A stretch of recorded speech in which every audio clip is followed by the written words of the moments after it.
এবার জেডএসআরএম নির্বাচনের পথে।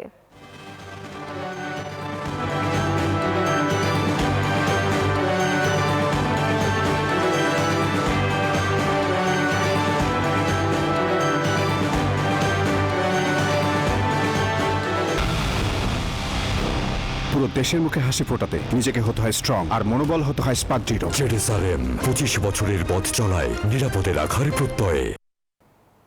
খনিজ সম্পদে ভরপুর সিলেটের অগ্রসর জনপদ হিসেবে পরিচিত গোপালগঞ্জ ও বিয়ানীবাজার উপজেলা নিয়ে গঠিত সিলেট ৬ সংসদীয় আসন। সিলেট জেলা শহরের সঙ্গে বিকল্প সড়কের অভাবে দীর্ঘদিন ধরেই চরম ভোগান্তিতে এই দুই উপজেলার বাসিন্দারা। দেশের জ্বালানি খাতে গুরুত্বপূর্ণ অবদান সত্ত্বেও এখনও গ্যাস ব্যবহারের সুবিধা পাননি এখানকার বাসিন্দারা। নির্বাচিত সংসদ সদস্যরা পিছিয়ে পড়া জনগোষ্ঠীর জীবনমান উন্নয়নে কাজ করবেন এমন প্রত্যাশাই সবার।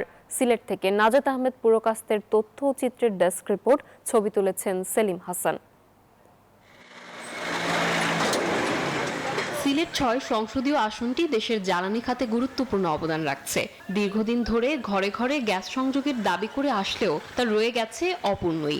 জেলা শহরের সঙ্গে বিকল্প সড়ক না থাকায় ভোগান্তিতে পড়েছেন গোপালগঞ্জ ও বিয়ানীবাজার উপজেলার মানুষ। এতে করে প্রতিদিনের যাতায়াত, ব্যবসা বাণিজ্য, জরুরি চিকিৎসা সেবাও ব্যাহত হচ্ছে। ত্রয়োদশ জাতীয় নির্বাচনকে সামনে রেখে নতুন করে আশায় বুক বাঁধছেন এই এলাকার বাসিন্দারা।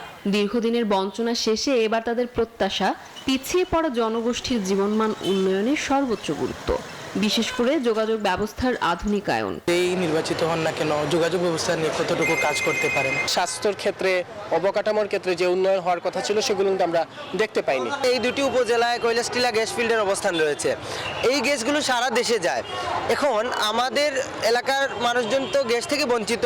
৫ অগাস্ট আওয়ামী সরকারের পতনের পর থেকে বিএনপি, জামায়াত সহ অন্যান্য দলের প্রার্থী সরব নির্বাচনী আলাপ আলোচনায় এই অঞ্চলের সমস্যাগুলো চিহ্নিত করে সেগুলো নিয়ে কাজ করার কথা বলছেন সম্ভাব্য ও মনোনীত প্রার্থীরা। দীর্ঘদিনের যে জঞ্জাল, এই জঞ্জালটুকু অপসারণ করতে হলে একজন জনদরদী এবং প্রপার জনপ্রতিনিধি, যাদেরকে মানুষ কাছে পাবে সবসময়, যারা মানুষ তাদের কাছে যেতে পারবে, যে ডাক দিলেই যে জনপ্রতিনিধিকে তারা পাবে, এই ধরনের একজন জনপ্রতিনিধি আমাদের প্রয়োজন। তরুণ প্রজন্ম এখন যথেষ্ট শিক্ষিত, সচেতন এবং নিজের ভালো বুঝতে পারে, সমাজের এবং নিজের দেশের ভালো বুঝতে পারে, এবং আমার বিশ্বাস আছে তারা তাদের নিজেদের নেতৃত্ব হিসেবে একজন যোগ্য প্রার্থীকে, সব থেকে যোগ্য দলটাকে বেছে নেবে। বাঁধ নির্মাণের জন্য এবং নদী খনন, হাওর এবং খালগুলো ডেজার্ট করার জন্য যে সরকারের উদ্যোগ, সেখানে নাই বললেই চলে। এগুলো নিয়ে আমি কাজ করছি।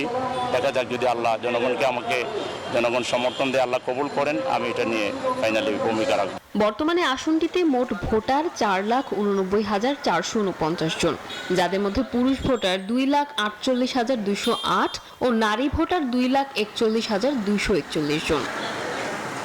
Desk report, news 24।